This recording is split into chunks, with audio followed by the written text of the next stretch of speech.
ব্যবসা বাণিজ্যের বিশ্লেষণ নিয়ে ডিবিসি নিউজের নিয়মিত আয়োজন ইসলামী ব্যাংক টালি খাতায় স্বাগত জানাচ্ছি আমি সোনিয়া আফরিন নিশিতা।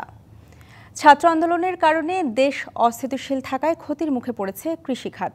ঝুঁকির কারণে উৎপাদিত পণ্য সরবরাহ করতে না পারায় দাম পাননি কৃষকরা। ক্ষতি কাটিয়ে তারা আবার ঘুরে দাঁড়ানোর চেষ্টায় আছেন। কৃষির 18 দপ্তরের বেশিরভাগ কার্যালয়ে চলছে অচলাবস্থা। অনেক দপ্তরের দুর্নীতিবাজ মহাপরিচালক ও ঊর্ধ্বতন কর্মকর্তা চলে গেছেন আত্মগোপনে। এ পরিস্থিতিতে প্রশাসনিক গবেষণা এবং মাঠ পর্যায়ে কৃষি কার্যক্রম মুখ থুবড়ে পড়েছে। এতে কৃষকরা পাচ্ছেন না কাঙ্ক্ষিত সেবা। সার, বীজ, প্রণোদনার বিতরণ, রোগবালাই দমনের দিক নির্দেশনা, এমনকি মাঠ দিবসও বন্ধ রয়েছে। এদিকে রাজনৈতিক সংকট উত্তরণের পথে নতুন চ্যালেঞ্জ হয়ে দাঁড়িয়েছে বন্যা। দেশের বেশ কিছু জেলায় বন্যার কারণে কৃষিখাত শঙ্কার মুখে রয়েছে। এসব নিয়েই আজকের আলোচনার বিষয়, কৃষি খাতে এই মুহূর্তে করণীয় কি। আলোচনা করতে আমাদের সঙ্গে আছেন সাবেক কৃষি সচিব আনোয়ার ফারুক এবং কৃষি অর্থনীতিবিদ ও বাংলাদেশ কৃষি বিশ্ববিদ্যালয় ময়মনসিংহ এর কৃষি ব্যবসা ও বিপণন বিভাগের অধ্যাপক ডক্টর মোহাম্মদ জাহাঙ্গীর আলম। আপনাদের দুজনকেই স্বাগত জানাচ্ছি আমাদের আজকের এই আয়োজনে। জনাব আনোয়ার ফারুক, শুরুতেই আপনার কাছে আসতে চাই যে বিগত সরকারের দাবি ছিল যে বাংলাদেশ খাদ্যে স্বয়ংসম্পূর্ণ। তারপরও আমরা দেখেছি যে বিপুল পরিমাণ খাদ্যশস্য আমদানি করতে হয় এবং এর মধ্যে চালও আমদানি করতে হয়। এর প্রকৃত চিত্রটা আপনার কাছ থেকে জানতে চাই।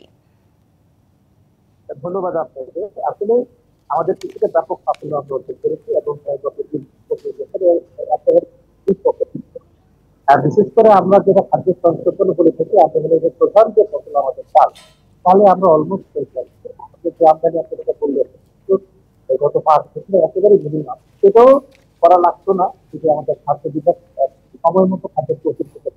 আমাদের প্রতিদিন ফেল করে গেলে আমদানি করে। এবং এই বছর খাদ্য মন্ত্রণালয় থেকে আমদানির জন্য টেন্ডার দিয়েছিল, অনেক প্রাইভেট কোম্পানি আগ্রহ দেখালে এরপরে কিছু কাজ করেছে। কারণ আমাদের বাজারে যে দাম আন্তর্জাতিক বাজার আমদানি করতে এবং বাজারে তবে যে ফসলটা আমাদের আমদানি করতে সেটা মূলত কম। আমাদের প্রায় 7 মিলিয়ন প্লাস 7 মিলিয়ন টন আমরা গম আমদানি করি। আমরা আন্তর্জাতিক দেখা যায় সেই কারণে আমাদের গমটাই বেশি আমদানি করতে হবে। তাছাড়া কিন্তু আমাদের আগে আমরা সবসময় বরাবরই ভালো ছিলাম, এবছর আরো ফলন কম হয়েছে। তো ভূমিতে আমরা ফলন সেটা হচ্ছে কিছু কিছু আমদানি, এইগুলো আমি স্বীকার করি।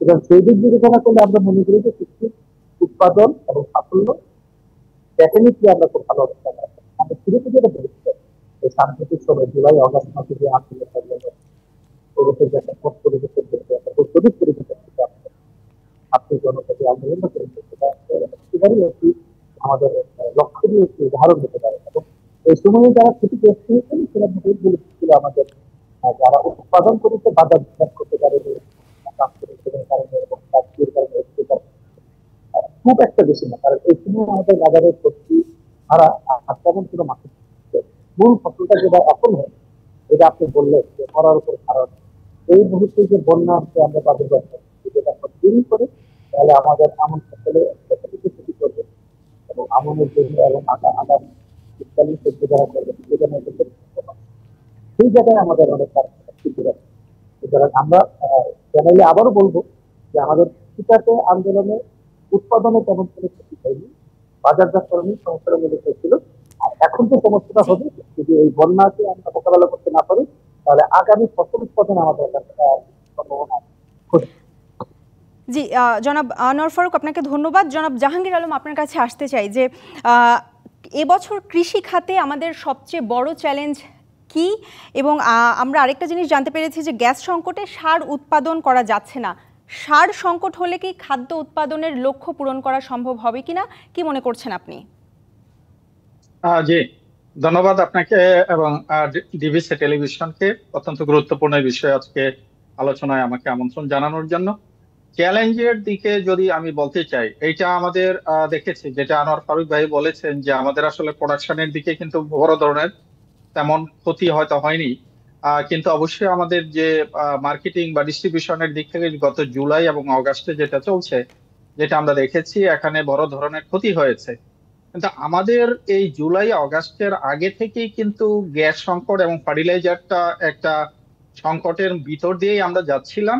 এবং এখন যদি সেটা হয়, আপনি জানেন যে আমাদের দেশের যে এখন প্রচুর পরিমাণে কেমিক্যাল ফার্টিলাইজার ব্যবহার করতে হয়েছে অনেকদিন ধরেই, এবং এটা মূলত আমাদের উৎপাদন বাড়ানোর জন্য, কারণ আমাদের উৎপাদন বাড়ানোটা অত্যন্ত গুরুত্বপূর্ণ আমাদের এই 17+ কোটি লোককে খাওয়ানোর জন্য। তো সেই জায়গায় গ্যাস সংকটের কারণে যদি আপনার সার উৎপাদন অথবা আপনার ফরেন কারেন্সির ঘাটতির জন্য যদি সারের আমদানিতে যদি ব্যত্যয় হয়, তাহলে নিঃসন্দেহে আমাদের আসলে উৎপাদনে একটা বড় ধরনের প্রভাব ফেলবে, এবং সেই জায়গায় কিন্তু আমাদের খাদ্য এবং পুষ্টি নিরাপত্তা সেই জায়গায় যেটা আমরা আসলে 2024 বা 2023-এর শেষের দিক থেকেই কিন্তু আমরা দেখতে পাচ্ছিলাম যে এটা বড় একটা চ্যালেঞ্জের ভিতরে যাচ্ছিল, যে কারণে আমাদের দেশে খাদ্যের যে মূল্যস্ফীতি সেটা বেড়েছে ডাবল ডিজিটে, তাতে করে যে নিম্ন আয়ের যারা আছে তাদের উপর কিন্তু একটা বড় ধরনের প্রভাবের ভিতর দিয়ে গেছে, এবং সেটা যাচ্ছে। মরার উপর খাড়ার গাছ যেটা আমরা বলে থাকি আর কি, যে এই সময় আমরা যাচ্ছি, জানি যে আপনার সিলেট বিভাগ এবং চট্টগ্রাম বিভাগ ওই প্রায় 8টা জেলাতে, এবং যেটা বলা হচ্ছে যে সেটা আরো অন্যান্য জেলাতে ছড়িয়ে যাবে, যে হঠাৎ করে আমাদের ব্যাপক ভাবে যে বন্যা, ঠিক এই সময়টা কিন্তু আমাদের আমনের যে প্রথম দিকের সময় জুলাই এবং আগস্ট মাসে, এবং আমন কিন্তু আমাদের মোট যে চাল উৎপাদন হয় তার কিন্তু একটা বড় অংশ কিন্তু আমন দিয়ে থাকে। এখন এই জায়গায় যদি আমাদের ব্যাপক হারে ক্ষতি হয়ে যায়, এবং যেটা আমরা দেখছি এই যে যোগাযোগ করছি আমরা মিডিয়ার মাধ্যমে দেখছি যে আমাদের বন্যায় ক্ষতিগ্রস্ত হচ্ছে, এবং পাশাপাশি শুধু ধান নয়, আমি যেটা বলছি যে এটা আসলে মূলত জুলাই থেকে শুরু হয়, জুলাই অগাস্ট এটা খরিফ টুতে অনেক সবজিও আছে যেখানে ব্যাপক পরিমাণে আসলে ক্ষতির সম্মুখীন ইতিমধ্যে হয়েছে। তো এই জায়গাটাতে কিন্তু আমাদের বর্তমান যে সমস্যাটা আছে এই সমস্যাটাকে আরো তীব্রতর করে দিবে বলে আমি মনে করি। তবে সামনে যেহেতু আমাদের বড় সিজন আছে, এবং গত বড় সিজনটা আমাদের বিশেষ করে ধানের ক্ষেত্রে কিন্তু একটা বড় ধরনের চাঙ্ক আমরা পেয়েছিলাম, যে সামনের বড়টাতেও কিন্তু আমাদের আগাম প্রস্তুতিটা রাখতে হবে যাতে বড় সিজনে কোনোভাবেই আমাদের ক্ষতিগ্রস্ত না হয়। আর এই চলমান বন্যা যাওয়ার পরে আমরা যারা ক্ষতিগ্রস্ত হয়েছে, বিশেষ করে যদি আমি ধানের কথা বলি, আমন চাষীদের ক্ষেত্রে তাদের সহায়তা দেওয়া। আমরা জানি কিন্তু বাংলাদেশে যে সোশ্যাল সেফটি নেট যে প্রোগ্রাম গুলো আছে, সেখানে একটা প্রোগ্রাম অনেক আগে থেকেই কিন্তু বাংলাদেশে চলমান এটা, এবং আমি জানি যে চলতি যে বাজেট ইয়ার চলছে সেই জায়গায়ও আছে যে আমাদের কৃষি পুনর্বাসন বা এগ্রিকালচার রিহেবিলিটেশন যে প্রোগ্রামটা আছে, যখন আপনার এই ন্যাচারাল ক্যালামিটিস গুলা হয় তখন কিন্তু তাৎক্ষণিকভাবে ক্যালামিটিস এর পরপরই যারা ক্ষতিগ্রস্ত হয় তাদেরকে ওই প্রোগ্রামের আন্ডারে কিন্তু তাদের সহায়তা দেওয়া হয়ে থাকে, এবং সেই কার্যক্রমটা কিন্তু এখন দ্রুত আমাদের পরিকল্পনা নিয়ে বন্যা চলে যাওয়ার পরপরই আমাদের ওই ক্ষতিগ্রস্ত জেলাগুলোতে কিন্তু এগিয়ে যেতে হবে, যাতে করে আমরা যারা ক্ষতিগ্রস্ত কৃষক হয়ে আছেন তাদেরকে সহায়তা দিতে পারি, যাতে করে যে আমাদের ক্ষতির পরিমাণটাকে আমরা মিনিমাম রাখতে পারি। এই বিষয়গুলো কিন্তু ঠিক এই মুহূর্তে অত্যন্ত গুরুত্বপূর্ণ। আর তার বাইরে ঠিক এই সময়টাতে কৃষি নয়, কৃষির সাথে অন্যান্য যে খাতগুলো আছে এবং অকৃষি খাতও কিন্তু সেই 8টা জেলাতে ব্যাপকভাবে ক্ষতিগ্রস্ত হচ্ছে। আমাদের সেই বিবেচনায় এখন সব দিক দিয়ে আগাতে হবে, এবং আমি জানি যে আমাদের যে অন্তর্বর্তীকালীন সরকার যারা আছেন এখন, তারা কিন্তু এটাকে অ্যাটেনশন দিয়েছেন। আমি গতকালই দেখেছি যে অনেক ক্যাশ বা অন্যান্য সহায়তা কিন্তু ওই যে এলাকায় পৌঁছে দেওয়ার জন্য অনেকগুলো ইনিশিয়েটিভ নিয়েছেন। জি জনাব জাহাঙ্গীর আলম, আপনাকে অসংখ্য ধন্যবাদ। আমাদের সময় হয়েছে একটি বিরতি নেবার। বিরতি নিচ্ছি। ব্যবসা বাণিজ্যের বিশ্লেষণ নিয়ে ডিবিসি নিউজের নিয়মিত আয়োজন ইসলামী ব্যাংক টালিখাতায়। আবারও স্বাগত জানাচ্ছি ব্যবসা বাণিজ্যের বিশ্লেষণ নিয়ে ডিবিসি নিউজের নিয়মিত আয়োজন ইসলামী ব্যাংক টালিখাতায়। আলোচনার বিষয় কৃষি খাতে এই মুহূর্তে করণীয় কি, এবং আলোচনা করতে আমাদের সঙ্গে আছেন সাবেক কৃষি সচিব আনোয়ার ফারুক এবং কৃষি অর্থনীতিবিদ ও বাংলাদেশ কৃষি বিশ্ববিদ্যালয় ময়মনসিংহ এর কৃষি ব্যবসা ও বিপণন বিভাগের অধ্যাপক ডক্টর মোহাম্মদ জাহাঙ্গীর আলম। আপনাদের দুজনকে আবারও স্বাগত জানাচ্ছি। জনাব আনোয়ার ফারুক, আপনার কাছে জানতে চাই যে সরকার পতনের পর কিন্তু আমরা দেখেছি যে কৃষি মন্ত্রণালয়ের অনেক শীর্ষ কর্মকর্তা আত্মগোপনে আছেন এবং অনেকের পদত্যাগের দাবিতেও আন্দোলন চলছে। এতে প্রশাসনিক এবং মাঠ পর্যায়ের কাজগুলো বাধাগ্রস্ত হচ্ছে কিনা, এবং এই সংকটের কারণে উৎপাদনে কি ধরনের প্রভাব পড়বে? ধন্যবাদ। এর আগে আমি একটু সংযোজন করতে চাই প্রফেসর জাহাঙ্গীর যেটা বলেছিলেন এবং আপনারা যে বলছেন যে এই মুহূর্তে চ্যালেঞ্জ কি। আমাদের কিন্তু এগ্রিকালচারের সবচেয়ে বড় চ্যালেঞ্জ এই মুহূর্তে হলো যে ইনপুট সরবরাহ নিশ্চিত করা। আমি আপনাকে এটা বলতে চাচ্ছি যে এই মুহূর্তে কিন্তু আমাদের ইনপুট সাপ্লাই একটা বড় গ্যাপ রয়ে গেছে, কারণ আমাদের বীজ আমদানি করতে পারছে না। বিশেষ করে সামনে রবি মৌসুম হলো আমাদের সবচেয়ে বড় মৌসুম, যে শীতকালীন ফসল হবে এবং খরিফ হবে। আমাদের মোট সারের 60% ব্যবহার হবে এই আমাদের বোরো ধান বলেন, আলু বলেন, গম বলেন, ভুট্টা বলেন, সবজি বলেন। সেই ক্ষেত্রে অক্টোবর থেকে মাস পর্যন্ত আমাদের যে পরিমাণ ফার্টিলাইজার প্রয়োজন হবে তার 100 ফার্টিলাইজারের এলসি এখন পর্যন্ত সরকার করতে পারেনি, আগের সরকার, which is a really challenge. আপনি যদি অক্টোবরের মধ্যে সার সরবরাহ নিশ্চিত করতে না পারেন, তাহলে কিন্তু আমাদের রবি ক্রপ ফলন করা এই দেশে সম্ভব হবে না। একইভাবে আলু বীজ আমদানি থেকে আরম্ভ করে সবজি বীজ আমদানি কিন্তু বন্ধ হয়ে আছে ডলার ক্রাইসিসে। সুতরাং সরকারকে যদি এখন চ্যালেঞ্জ করেন, টপ প্রায়োরিটি হবে এই ইনপুট সরবরাহকে নিশ্চিত করা। যদি আমি এই প্রায় আমার 25 লক্ষ টন ফার্টিলাইজার লাগবে আগামী 6 মাসে, তার কিন্তু 100 সারও আমরা এখন আমদানি করতে পারছি না। যদি এই মুহূর্তে না করতে পারি, তাহলে কিন্তু আমাদের ফলন একেবারে ব্যাহত হয়ে যাবে। সুতরাং খুবই প্রায়োরিটি ভিত্তিতে এখন সার আমদানির জন্য উদ্যোগ নিতে হবে। এটা হলো নাম্বার 1, বীজ আমদানিকে উৎসাহিত করতে হবে। আপনি যেটা বললেন যে ইনস্টিটিউশনাল রিফর্ম কথা আপনি শুরুতে বলেছেন, এটা হুইচ ইজ ভেরি ইম্পর্টেন্ট। কারণ আমরা দেখেছি গত 15 বছরে যেভাবে আপনি স্বৈর শাসন করেছে এবং ইনস্টিটিউশনগুলোতে যেভাবে দলীয়করণ হয়েছে, আত্মীকৃত হয়েছে এবং কন্ট্রাক্ট সার্ভিস হয়েছে, এতে করে তাদের নিজস্ব যে পারফরমেন্স সেটা তারা পারফর্ম করতে পারছে। গবেষণা প্রতিষ্ঠানই বলেন, সম্প্রসারণ বলেন, কৃষি মার্কেটিংই বলেন, সব জায়গায় একটা নৈরাজ্য আমরা দেখতে পাচ্ছি। সুতরাং এই কারণে আমরা মনে করি খুব দ্রুত এই জায়গায় কাজ করতে হবে এবং যোগ্যতার ভিত্তিতে লোকজনকে নিয়োগ দিতে হবে। এবং এগুলা যেহেতু প্রফেশনাল ইনস্টিটিউশন, তারা প্রফেশনালি যাতে কাজ করতে পারে সেই বিষয়টা নজর দিতে হবে। কারণ এইখানে আপনার প্রফেশনালিজমের বিকল্প কিছু নেই, কোনো অবস্থাতে দলীয় বিবেচনায় বা আপনার ব্যক্তিগত পছন্দকে বিবেচনা করে কাজ করা যাবে না। ডেফিনেটলি মাঠ পর্যায়ে তার কিছুটা তো ইম্প্যাক্ট আছে। মাঠে যারা কাজ করছেন, কি হবে, কে চেঞ্জ হবে, কি হবে না হবে, তাদের ব্যাপারে অস্থিরতা কাজ করছে। আমরা দেখেছি অনেক কর্মকর্তা যারা বিগত সময় ভালো ছিলেন, কোনো কারণে তাদের বিরুদ্ধে প্রশাসনিক ব্যবস্থা নিয়েছে, তারা এখন আবার নতুন করে আগ্রহ দেখাচ্ছেন, এই সরকারের সাথে ভালো হতে যাচ্ছেন, এক রাতের মধ্যে নিজের অবস্থানকে পরিবর্তন করতে যাচ্ছেন। এইগুলোকে কোনো অবস্থাতেই এন্টারটেইন করা সঠিক হবে না। আমি মনে করি কৃষি খাতগুলো, আমাদের গবেষণা প্রতিষ্ঠানগুলো প্রত্যেকটাই প্রফেশনাল অর্গানাইজেশন, তারা প্রফেশনালি কাজ করা উচিত। জি, এবং এই সংকটের সাথে কিন্তু একটা নতুন সংকট যুক্ত হয়েছে, বন্যা।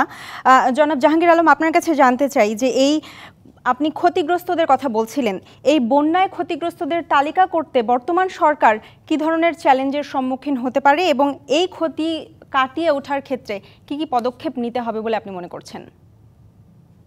হ্যাঁ, জি, ধন্যবাদ।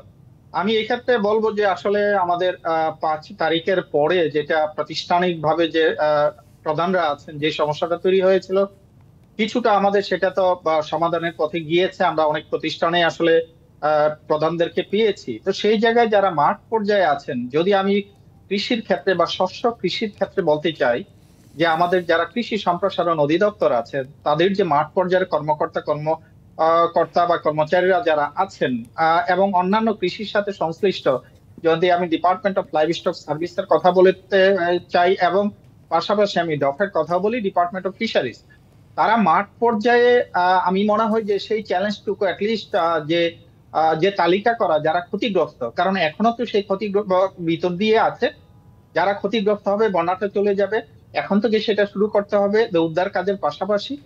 যারা কৃষি এবং কৃষির অন্যান্য খাতে যারা আছে, যেটা আমি বলছিলাম, বিশেষ করে আমি কিছুটা সোশ্যাল মিডিয়াতে সকালেই দেখছিলাম যে প্রচুর পরিমাণে গবাদি পশুও কিন্তু পানির তেরে তারা ভেসে যাচ্ছে। তো সেই জায়গায় যারা ক্ষতিগ্রস্ত হয়েছে, তাদেরকে মাঠ পর্যায়ে যারা আছে, তারা কিন্তু প্রত্যেকের সাথে একটা কোঅর্ডিনেশনের মাধ্যমে তালিকা তৈরি করবেন এবং যারা ক্ষতিগ্রস্ত হয়েছে তাদেরকে তাৎক্ষণিকভাবে সহায়তা দিতে হবে। যেটা আমি একটু আগে বলছিলাম যে কৃষি পুনর্বাসনে আবার কতটুকু বাজেট আছে, কতটুকু বরাদ্দ আছে সেটা দেখার বিষয় নয়। আমার কৃষিটা অত্যন্ত গুরুত্বপূর্ণ অর্থনীতিতে আমাদের, কারণ এই কৃষির মাধ্যমেই আমাদের আসলে খাদ্য নিরাপত্তার বিষয়টা আসে। সেখানে প্রয়োজনীয় অন্যান্য খাত থেকে সে বাজেট বা টাকা নিয়ে যেটা প্রায়োরিটি বেসিসে কিন্তু আমাদের এই কাজটা করতে হবে। এবং যেটা আমাদের জনাব আনোয়ার ফারুক যেটা বলছিলেন যে ইনপুটের কথা, ফার্টিলাইজার, এবং পাশাপাশি আমরা জানি অনেক সময় শস্য কৃষির ক্ষেত্রে অথবা অন্যান্য কৃষির ক্ষেত্রে একইভাবে যে আমাদের কোয়ালিটি ইনপুট এবং সঠিক সময়ে সেটা নিশ্চিত করা কিন্তু খুবই প্রয়োজন। সেটা এই বন্যা পরবর্তী সময়ে সেটা কিন্তু আরো বেশি মাত্রায়, এবং পাশাপাশি আমাদের আগাম প্রস্তুতি প্রয়োজন, কারণ যেটা সামনে রবি বা বড় মৌসুম আসছে, শীতকালীন সময় যেটা শুরু হয় মূলত ডিসেম্বর বা নভেম্বরের শেষের দিক থেকে, সেই জায়গাটা কিন্তু আমাদের এখনই আগাম পরিকল্পনা নিতে হবে, যাতে করে যে ক্ষতিটা হয়েছে সেটাকে কমিয়ে আনা সম্ভব, কিন্তু পুরোপুরি কিন্তু উদ্ধার করা সম্ভব নয়। ইতিমধ্যে আমাদের ক্ষতি হয়ে গিয়েছে বা হচ্ছে এই বন্যাতে, সেইটা যাতে আসলে সর্বনিম্ন পর্যায়ে রাখা যায় এবং পরবর্তী যে সিজন আছে সেখানে থেকে যাতে করে কোনো ধরনের ক্ষতির শিকার না হই, সেই জায়গাটায় কিন্তু আমাদের যেতে হবে। এবং জি। আরেকটা গুরুত্বপূর্ণ বিষয় যে উৎপাদনের পাশাপাশি একইভাবে যে ক্ষতিগ্রস্ত জেলা বা অন্যান্য জেলায়, কারণ ওই জেলা থেকে আমি জানি চিটাং কুমিল্লা থেকে প্রচুর পরিমাণে সবজি আসে আমাদের ঢাকাতে বা অন্যান্য জায়গায়। জি, তো এবং আমরাও আমাদের চাই যে কৃষি খাত সংস্কার আসলে টেকসই হোক এবং কৃষি ও খাদ্য নিরাপত্তা নিশ্চিত হোক, এটা আমরা আসলে সকলেই চাই। আপনাদের দুজনকে অসংখ্য ধন্যবাদ আমাদেরকে সময় দেওয়ার জন্য। ব্যবসা বাণিজ্যের বিশ্লেষণ নিয়ে ডিবিসি নিউজের নিয়মিত আয়োজন ইসলামী ব্যাংক টালিখাতায় আজ এই পর্যন্তই। সঙ্গে থাকুন।